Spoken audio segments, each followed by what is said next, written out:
नमस्कार साथीहरु, तपाईहरुलाई स्वागत छ टिच नेपाल युट्युब च्यानलमा। साथीहरु, आज म हजुरहरुले चाहिँ 6 ग्याङ स्विच कनेक्सन बारेमा सम्पूर्ण जानकारी लिएर उपस्थित भएको छु।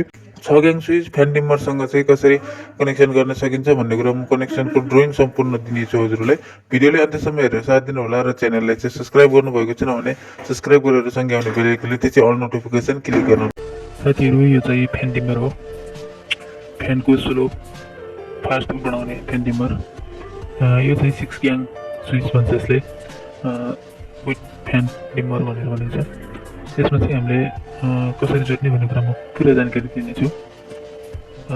यसमा चाहिँ के हुन्छ भन्दाखेरि आउट यसमा चाहिँ कम र L1 L2 L3 लेखेको हुन्छ। कममा चाहिँ हामीले यसरी तार छिलेर कममा जोडिदिनुपर्छ, सबै कममा जोडिदिनुपर्छ है। यसरी जोडिदिने। त्यसपछि के गर्नुपर्छ म सबै कुरा जानकारी दिनेछु। कममा चाहिँ हामीले फेज लगाउनेछौँ, यसरी जोड्ने हो। यसरी सबै तार कममा मात्रै हाल्ने हो। तलको स्विचमा पनि कम, माथिको स्विचमा पनि कममा जोडिदिने। त्यसपछि यो स्विच सबै टाइट बनाउने। त्यसपछि हामीले चाहिँ यो तल्लो भागमा जुन कममा लियो त्यसमा चाहिँ फेज लिएर जोडिदिनेछौँ। अनि हेर्न सक्नुहुन्छ कम। त्यसपछि L1 माथिको यिनी जुन माथिको भाग छन्, माथिको भागबाट बत्तीमा अथवा यहाँ जुन पनि कार्यतल गर्ने हो त्योमा लग्नेछौँ।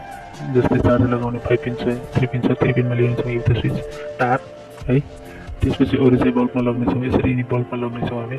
यो चाहिँ हाम्रो बल्बहरूमा जाने सबै बल्ब अथवा कुनै पनि काम गर्नु छ भने स्विच अफ अन गर्नुपर्ने सबै।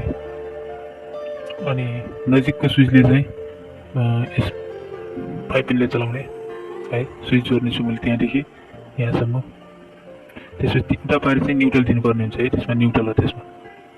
अनि एउटा माथिको भाग फेरि अर्थिङको भाग, त्यो अर्थिङ नजोड्दा पनि केही फरक पर्दैन।